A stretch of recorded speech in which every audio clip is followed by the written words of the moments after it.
ভক্তি মানে বলে একজন সন্তান তার বাবা মাকে ভক্তি করে, কিন্তু বাবা মা তার ছেলেকে ভক্তি করে এটা বলতে পারবে না। আর যিনি গুরুজন তার প্রতি ভালোবাসাকে বলে ভক্তি। পুত্র তার বাবাকে ভক্তি করে, মাকে ভক্তি করে, ঠাকুমাকে ভক্তি করে, কিন্তু ঠাকুমা তার নাতিকে ভক্তি করে বলতে পারবে না। ঠাকুমা তার নাতিকে স্নেহ করে, ভালোবাসেন।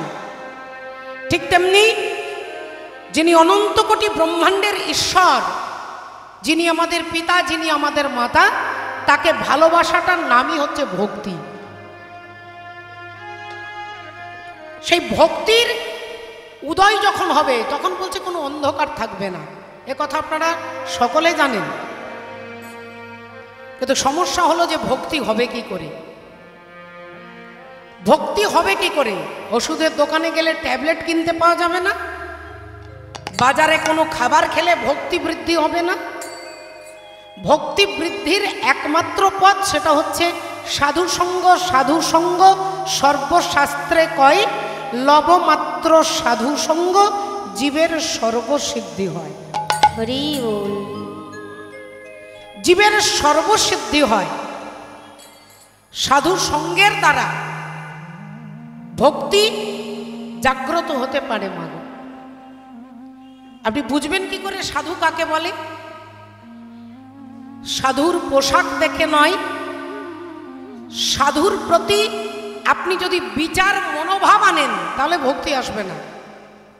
আপনি যদি বিচার করেন যে এটা তো ঠিক নয়, এটা তো ঠিক নয়, ভক্তি এখানেই হরি বলে এসে গন্ডগোল হয়ে যাবে। বল যেখানে কোনো বিচার করা যাবে না, গুরুর দোষ কি গুরু অন্যায় কি গুরু খারাপ বললেন কি গুরু মিথ্যে বললেন, এটা যদি বিচার করেন তাহলে গুরুর প্রতি ভালোবাসা শ্রদ্ধার থাকবে না। আপনারা এখানে অনেক অনেক মায়েরা বাবারা বসে আছেন, প্রতিদিন খবরের কাগজে টিভিতে দেখছেন যে ছেলে তার বাবা মাকে বৃদ্ধাশ্রমে দিয়ে আসছে, ছেলে তার বাবা মাকে প্ল্যাটফর্মে রেখে দিয়ে আসছে, ছেলে তার মাকে খেতে দেয় না, বৌমা তার শাশুড়িকে খেতে দেয় না। কিন্তু এখানে যত যত মায়েরা আছেন তারা কি বলেন যে আজ থেকে ঘরে গিয়ে আর ছেলেকে খেতে দেব না? বলেন কি? নাকি কোনো মায়েরা চাইবেন যে আর কখনো সন্তানের জন্মই দেব না, বাবা দরকার নেই, ওই তো ওর মাকে প্ল্যাটফর্মে ছেড়ে দিয়ে ছেলে চলে এসেছে, আর আমি সন্তানের প্রয়োজন নেই, এরকম কথা কখনো বলেন? কেন বলেন না? না, সন্তানের প্রতি ভালোবাসা।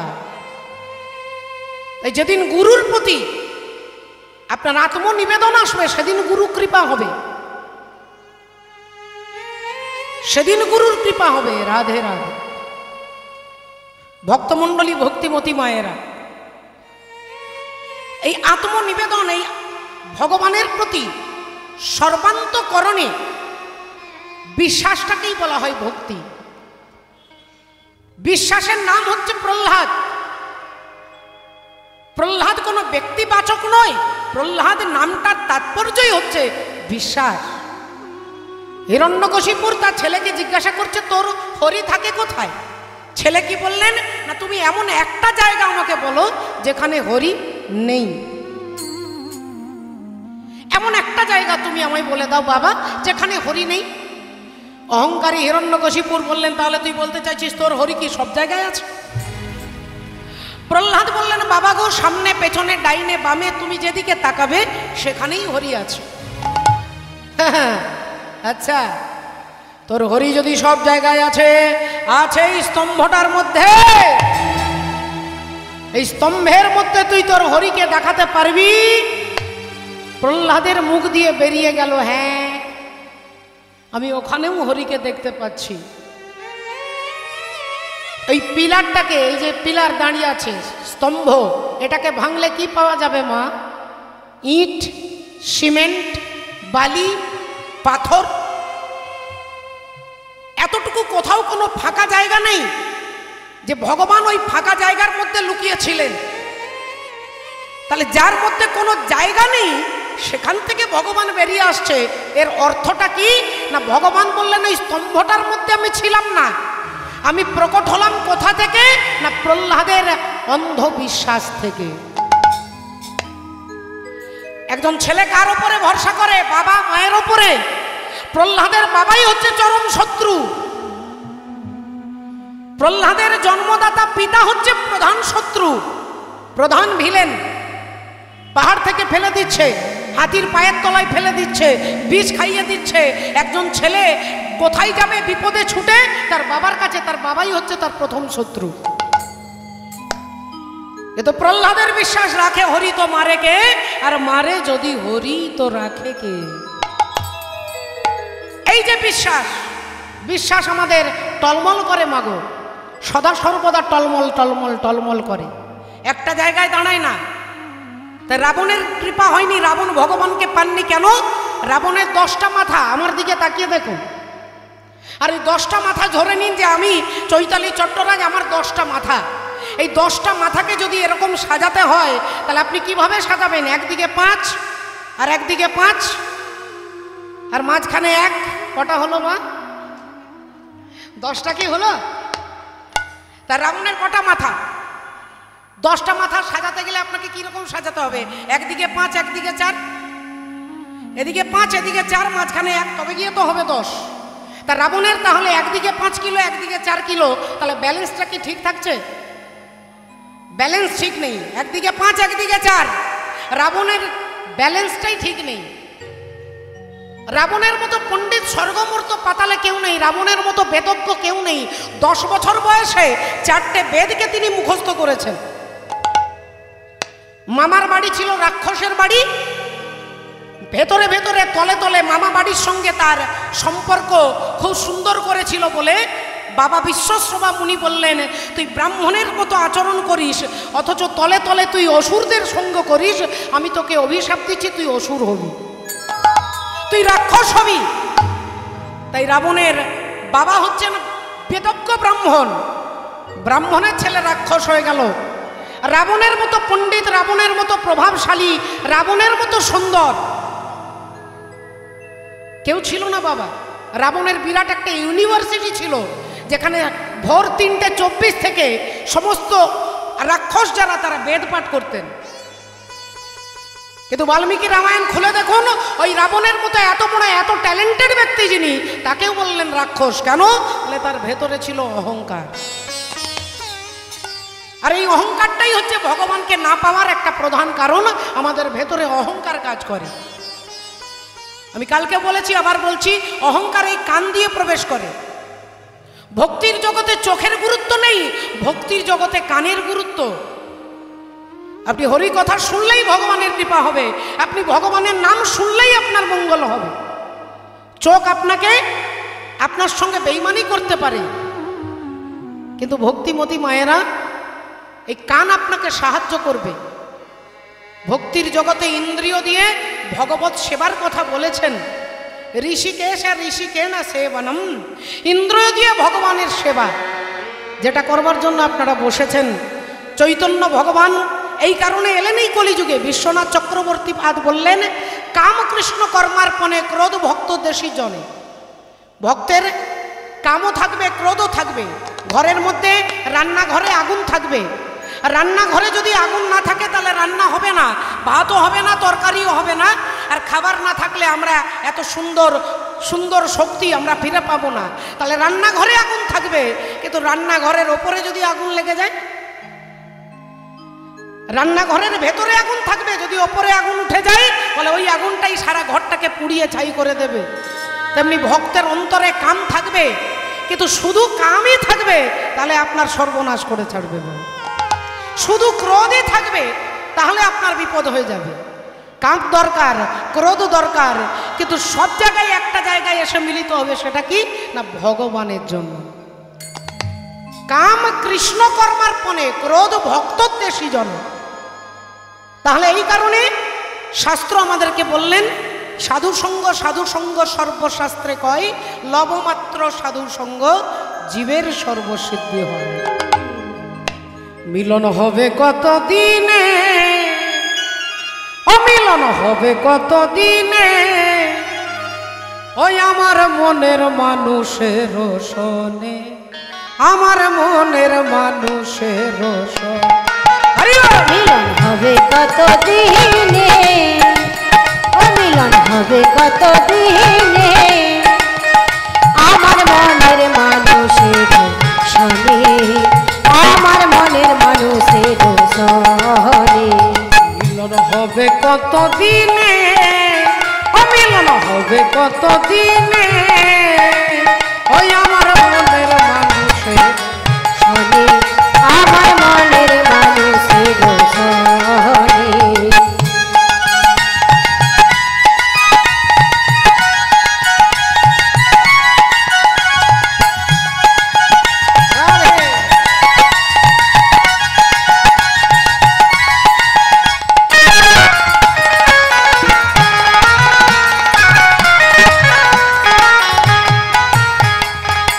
তোকে চাই হরিণীষি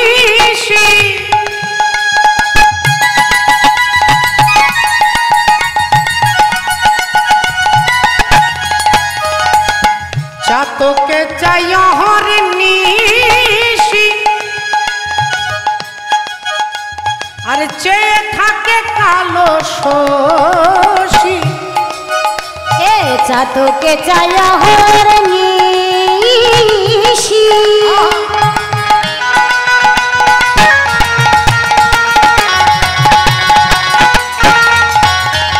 চাতকে চাই হরিণীষি আহা চেয়ে থাকে সারা দিশি ওমা আমি ভজবো বলে কালো শশী ভজবো বলে কালো শশী ভজবো বলে কালো শশী আমি ভজবো বলে কালো শশী ওটা হয় না কপাল গুনে ওটা হয় না কপাল গুনে ওই আমার মনের মানুষ আমার মনের মানুষের শনি মিলন হবে কত দিনে ও মিলন হবে কত দিনে আমার মনের মানুষের শনি আমার মনের মানুষের শনি আমার মনের মানুষের শনি আমার মনের মানুষের শনি রাধে রাধে রাধে তাই পদকর্তা কি বলছেন দাপরে নন্দের ঘরে কৃষ্ণ অবতার দাপরে নন্দের ঘরে কৃষ্ণ অবতার দাপরে নন্দের ঘরে কৃষ্ণ অবতার আপনি করিলা প্রভু অসুর সংহার আপনি করিলা প্রভু অসুর সংহার আপনি করিলা প্রভু অসুর সংহার সচির উদরে এবে জন্ম নদিয়াতে সচির উদরে এবে জন্ম নদিয়াতে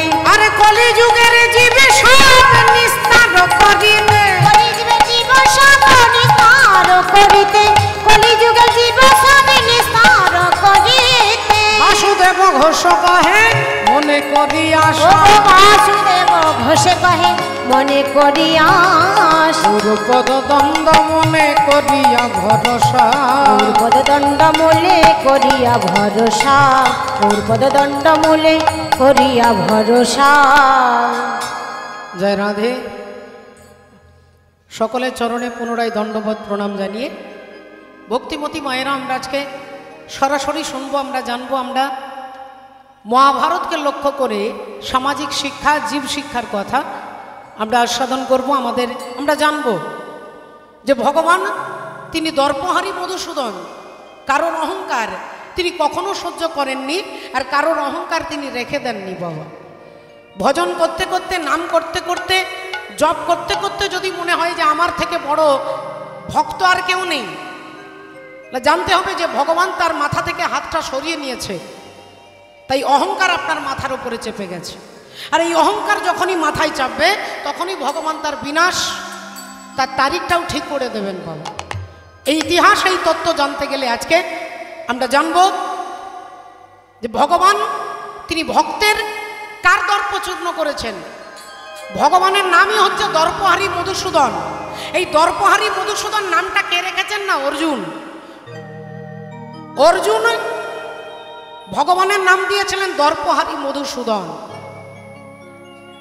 সেই অর্জুনেরই দর্প চূর্ণ করেছিলেন তার ইতিহাস তার তত্ত্ব আমরা জানবো এই মুহূর্তে ভগবান যুদ্ধ শেষ হয়ে গেছে, কুরুক্ষেত্রের যুদ্ধ শেষ করে যুধিষ্ঠির দাদাকে রাজার সিংহাসনে বসিয়ে ভগবান ভাবলেন আমার এখানে দায়িত্ব শেষ, আমি এখান থেকে চলে যাব, কিন্তু যাবার আগে আমার কিছু কাজ আছে, কিছু ভক্তের সঙ্গে দেখা করার ব্যাপারটা আছে না, যারা দীর্ঘদিন আমার প্রতীক্ষায় আমার জন্য এত কঠোর পরিশ্রম তপস্যা করছেন, আমার জন্য অপেক্ষায় বসে আছেন, তাদের সবার সঙ্গে দেখা করতে করতে করতে সকাল থেকে সন্ধে হয়ে গেছে। ভগবান ভাবলেন আজ রাত্রিবেলায় একবার পিসিমার সঙ্গে দেখা করে আসি। এই পিসিমার সঙ্গে দেখা করতে গিয়ে চিৎকার করতে করতে ভগবান দরজায় দাঁড়িয়েছেন, পিসিমা গো,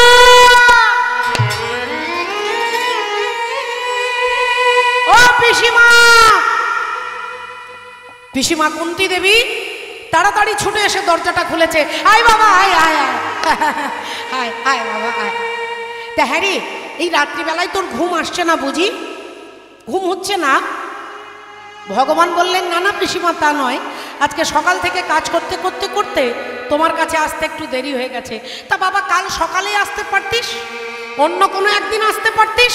ভগবান বললেন সে কি পিসিমা, আমার তো সময় নেই, আমি চলে যাব দ্বারকায়, তাই হস্তিনাপুর ত্যাগ করে আমি দ্বারকায় চলে যাব, সেই জন্য তোমার কাছে এসেছি। আজকে তুমি যা চাইবে তোমাকে তাই দিয়ে আমি আগামীকাল বিদায় নিয়ে চলে যাব। এ কথা যেই বলেছেন পিসিমা কুন্তী দেবীর মাথায় যেন বজ্রাঘাত হলো বাবা। কুন্তী দেবী চিৎকার করে বলে উঠলেন, কৃষ্ণ এ তুই কি বলছিস বাবা, এ তুই কি বলছিস? তুই আমার সঙ্গে ইয়ার্কি করছিস না তো, রসিকতা করছিস না তো? ভগবান বললেন এই দেখো পিসিমা, তোমার সঙ্গে কি আমার রসিকতার সম্পর্ক নাকি? তুমি তো আমার পিসিমা, এই রাত্রিবেলায় তোমার সঙ্গে কি আমি ইয়ার্কি করব? ও পিসিমা তুমি আমি বুঝতে পেরেছি তুমি খুব দুঃখ পেয়েছো। আচ্ছা পিসিমা, তুমি একবার ভাবো তো, তোমার ছেলে যুধিষ্ঠির রাজা হয়েছে, তুমি রাজমাতা হয়েছ, খাবার অভাব নেই, পরার অভাব নেই, থাকার অভাব নেই, কত গয়না, কত খাবার, কত ঘর, কত ঐশ্বর্য, আর আমার দরকার কি? ও পিসিমা, এবার তো আমাকে চলে যেতে হবে গো। যতদিন তোমাদের দুঃখ ছিল, যন্ত্রণা ছিল, ব্যথা ছিল, সমস্যা ছিল, আমি তো তোমাদের পাশেই থেকেছি, কিন্তু এবার তো আর কোনো সমস্যা নেই, এবার তুমি আমায় বিদায় দাও। কুন্তী দেবী বললেন, বাবা কৃষ্ণ, এ কথা শোনার আগে আমার মৃত্যু হলো না কেন? তাহলে তুই এই রাত্রিবেলায় আমার কাছে আমার কাটা ঘায়ে নুনের ছেটা দেওয়ার জন্য কেন এসেছিস? ভগবান বললেন, পিসিমা তুমি আজ আমার কাছে যা চাইবে তোমাকে তাই দেবো, বলো তুমি কি চাও, বলো। তোমার চাইতে দেরি হবে, আমার দিতে দেরি হবে না, বলো তুমি কি চাও। কুন্তী দেবী বললেন, আমি যা চাইবো তুই আমায় দিবি বাবা, যা চাইবো তাই দিবি? বলে হ্যাঁ পিসিমা, আমি কথা দিচ্ছি তোমাকে, তুমি যা চাইবে তাই দেবো, বলো তুমি কি চাও। আজ তুমি যা চাইবে তাই দেবো, বলো বলো বলো তুমি কি চাও। কুন্তী দেবী আঁচলটা, শাড়ির আঁচলটা ধরে ভগবানের দিকে এগিয়ে দিয়ে বলছে, তাহলে দে বাবা দে, আজ আজকে আমি যা চাইবো তুই যদি তাই দিস, তাহলে বাবা কৃষ্ণ রে আমায় আঁচল ভরে দুঃখ দে রে, আমায় আঁচল ভরে আমায় দুঃখ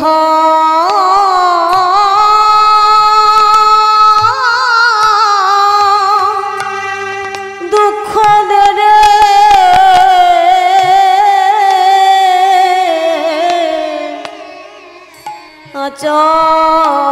আঁচল ভরে আমায় দুঃখ দে রে, আমি আর তো কিছু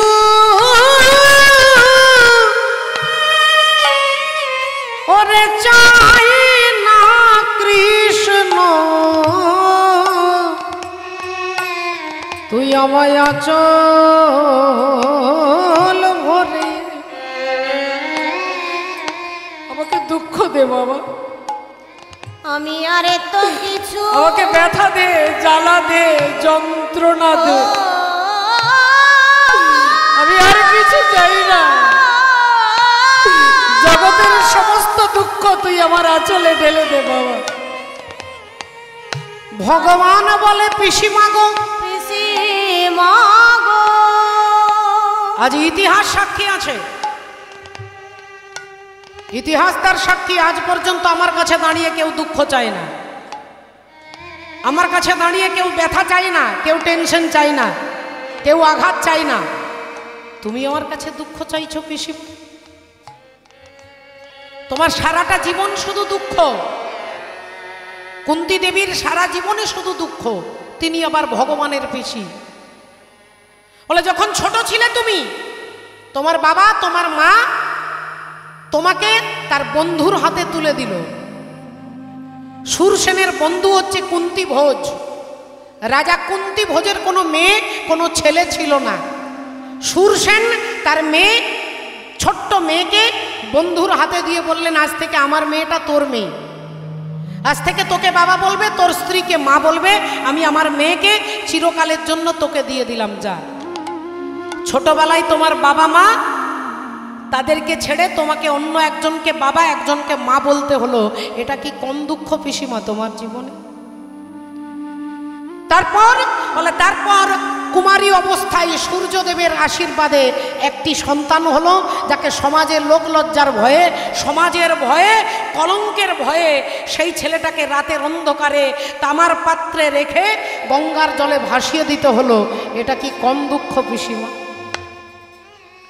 ওই ছেলেটাকে কখনো জড়িয়ে ধরে তুমি বলতে পারলে না যে ওরে আমি তোর মা, তুই আমার ছেলে, যার নাম হলো কর্ণ। তুমি কর্ণকে কখনো বুকে জড়িয়ে ধরে বলতে পারলে না যে আমি তোর মা। এটা কি কম দুঃখ পিসিমা? এত আঘাত, এত ব্যথা। অল্প বয়সে বিবাহ হলো তোমার রাজা পাণ্ডুর সঙ্গে, রাজার সঙ্গে বিয়ে হলো, কিন্তু কপালে এমন দুর্ভোগ, কিছুদিন পরে তোমার স্বামী মারা গেল। অল্প বয়সে বিধবা হলে, এটা কি কম দুঃখ পিসিমা? ও পিসিমা, তারপর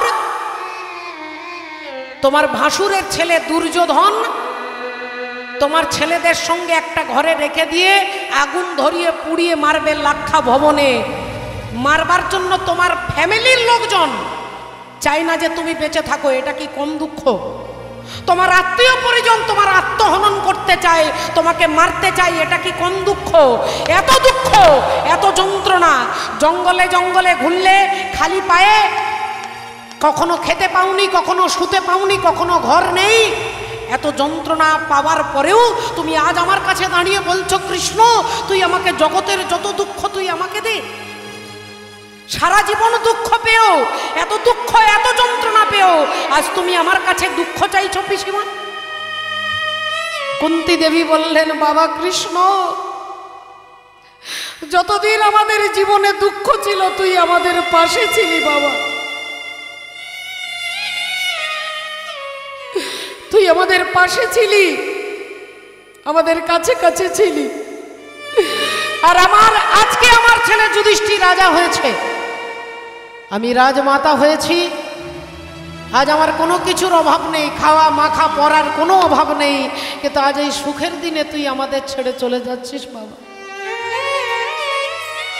আজ সুখের দিনে তুই আমাদের ছেড়ে চলে যাচ্ছিস।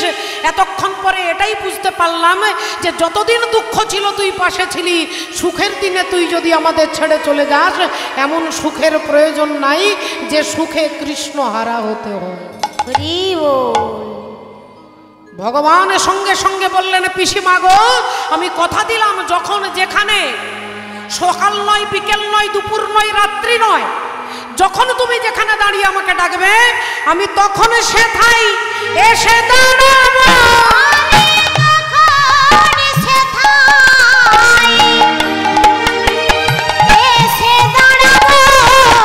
আমি তখন সেথায় এসে দাঁড়াবো।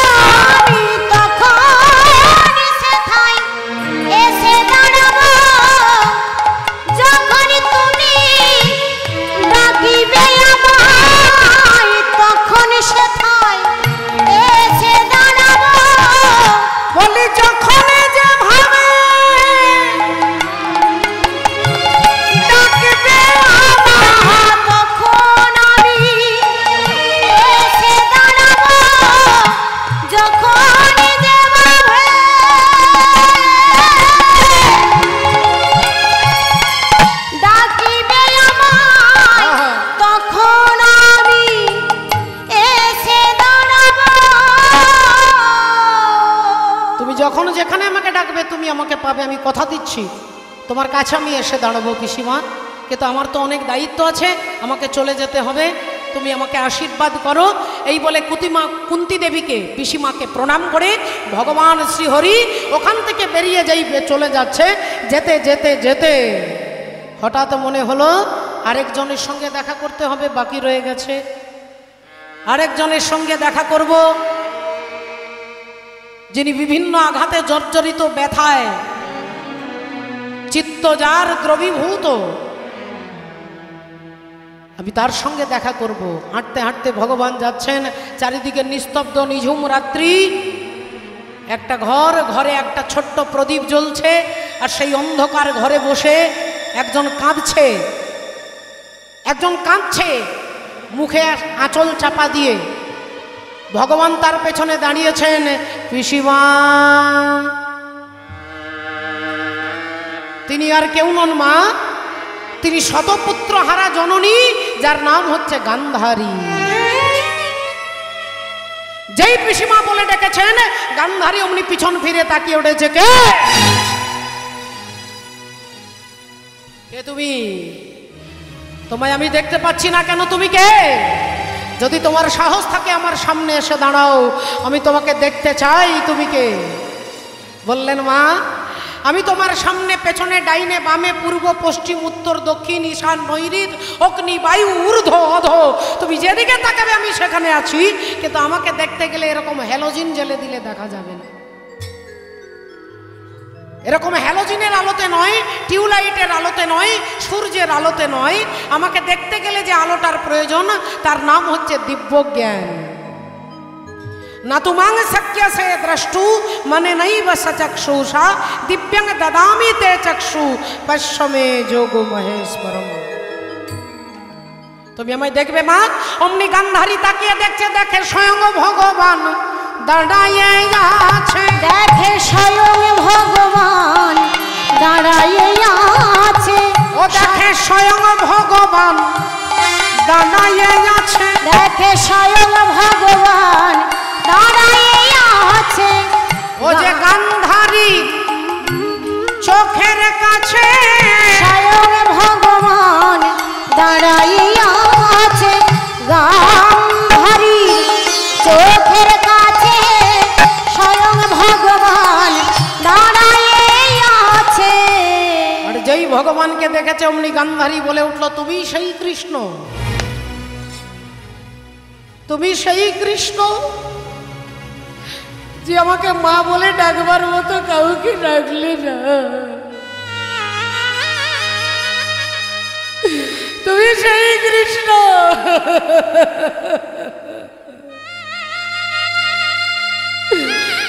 যে আমার বংশে বাতি দেওয়ার জন্য কাউকে রাখলে না।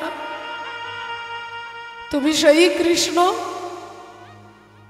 যে আমার বংশকে ধ্বংস করে দিয়েছ। তাই কৃষ্ণ রে, আজ সন্তান হারা জননী গান্ধারী আমি, আজ আমি তোমাকে দিলাম অভিশাপ। হ্যাঁ হ্যাঁ হ্যাঁ, অভিশাপ। তোমাকে আমি অভিশাপ দিচ্ছি। আমার বংশে বাতি দিতে তুমি যেমন কাউকে রাখলে না, একদিন আমার মতো তোমার যদু বংশ ধ্বংস হয়ে যাবে। একদিন আমার মতো তোমার বংশ ধ্বংস হয়ে যাবে।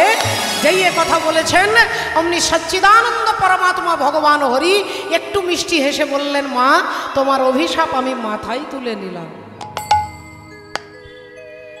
তোমার দেওয়া অভিশাপ আমি মাথায় তুলে নিলাম। মাথায় তুলে নিলাম। আমি কথা দিচ্ছি মাগো, আমার বংশে বাতি দেওয়ার জন্য কেউ থাকবে না। কিন্তু এই মা গান্ধারী, তোমার একটাও ছেলেকে কিন্তু আমি মারিনি মা। তোমার একটাও ছেলেকে আমি মারিনি, মেরেছে তাদের কর্ম। তুমি মনে করে দেখো মাগো। ও মা, কুরুক্ষেত্রের যুদ্ধ যেদিন শুরু হবে, সেই যুদ্ধ শুরু হওয়ার আগে তোমার ছেলে দুর্যোধন তোমাকে প্রণাম করতে এসেছিল। আর তোমাকে প্রণাম করতে এসে, হরি বল রাধে রাধে, প্রণাম করতে এসে তোমার পায়ে হাত দিয়ে তোমার ছেলে বলল, মা আমি যুদ্ধে যাচ্ছি, তুমি আমাকে আশীর্বাদ করো আমি যেন যুদ্ধে জয়লাভ করতে পারি।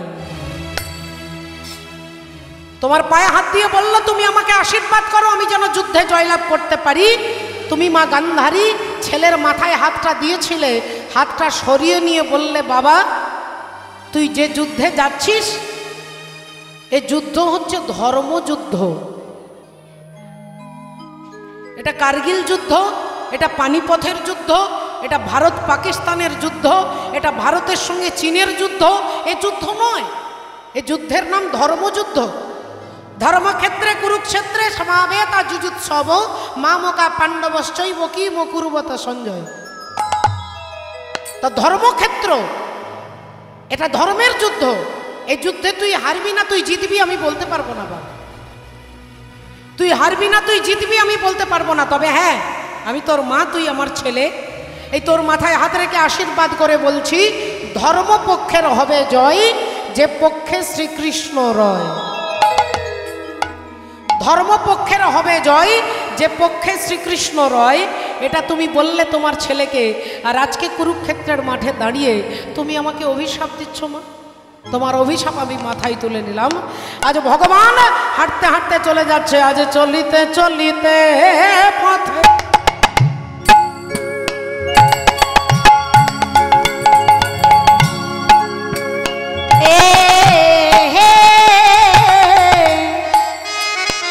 চলে যায়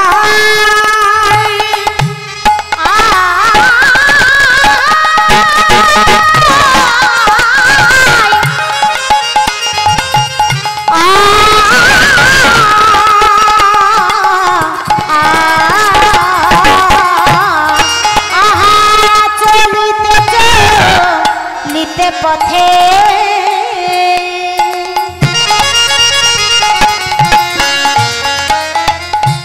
বলি হা গোবিন্দ বলি ডাকে, চলিতে চলিতে পথে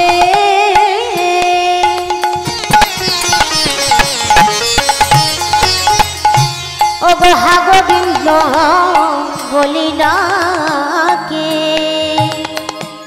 বলি দয়াল আমার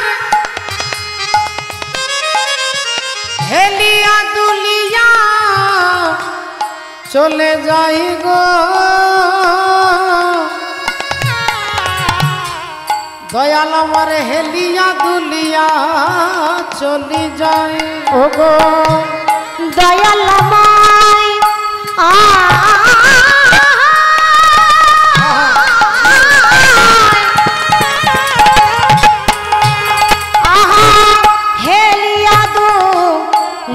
চলে যায়, দয়াল আমার দুলিয়া চলে যায় গো।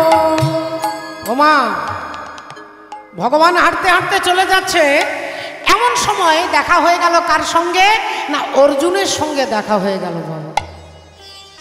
অর্জুনের সঙ্গে দেখা হয়ে গেল। অর্জুন ভগবানের দিকে তাকিয়ে বললেন, কি ব্যাপার কৃষ্ণ, তোমার মুখটা শুকিয়ে গেছে কেন, তোমার মুখ মলিন হয়ে গেছে কেন, কি ব্যাপার, তুমি তো এমন তো কখনো দেখি না, তুমি সদা আনন্দে থাকো, আজকে তোমার বদনে এত চিন্তা কেন?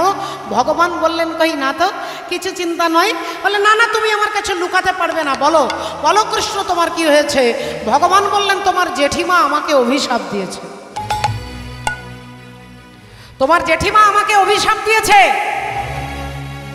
অর্জুন বললেন, আমার জেঠিমা তোমাকে অভিশাপ দিয়েছে? আচ্ছা কি অভিশাপ দিয়েছে? বললেন, অভিশাপ দিয়েছে আমার বংশ নাকি ধ্বংস হয়ে যাবে,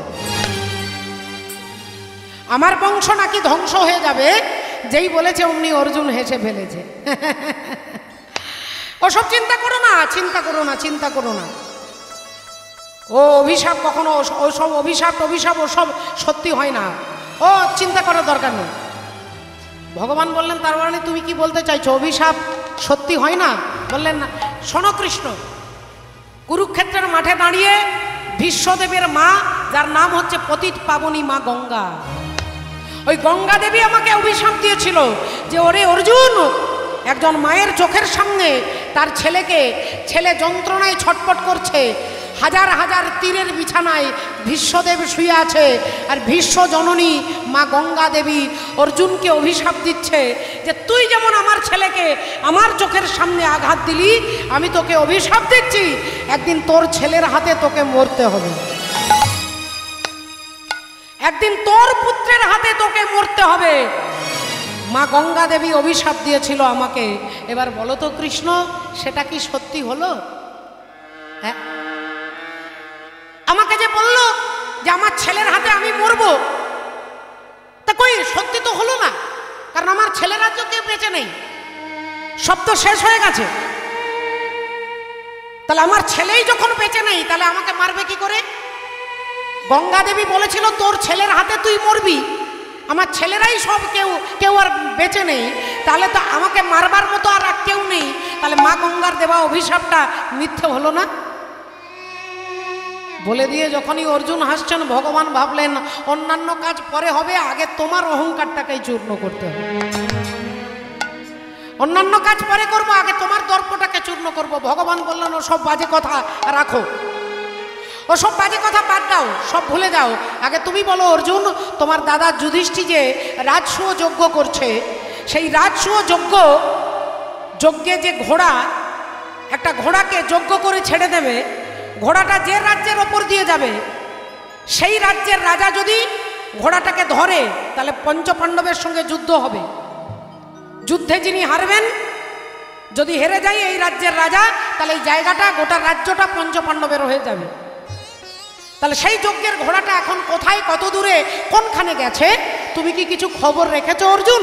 অর্জুন বললেন হ্যাঁ, এক্ষুনি একজন কর্মচারী খবর দিল আমাদের অশ্বমেধ যজ্ঞের ঘোড়া এখন চলে গেছে মণিপুরে, মণিপুর রাজ্যে চলে গেছে।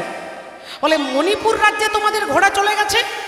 বলে হ্যাঁ, আমাদের ঘোড়াটাকে ভয়ে কেউ ধরেনি, কারণ আমরা কুরুক্ষেত্রের যুদ্ধে জিতেছি, সেই ভয়ে কোনো রাজ্যের রাজা আমাদের ঘোড়াটাকে ধরবার সাহস করেনি, আর সমস্ত রাজ্যগুলো আমাদের হয়ে গেছে। এইবার ঘোড়া চলে গেছে মণিপুর রাজ্যে। এখন মণিপুর রাজ্যের রাজা নাম কি? মণিপুরে ছিল রাজা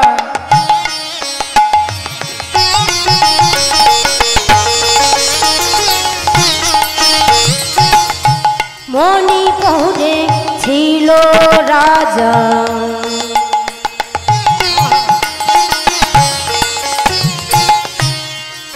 বব্রুবাহন না,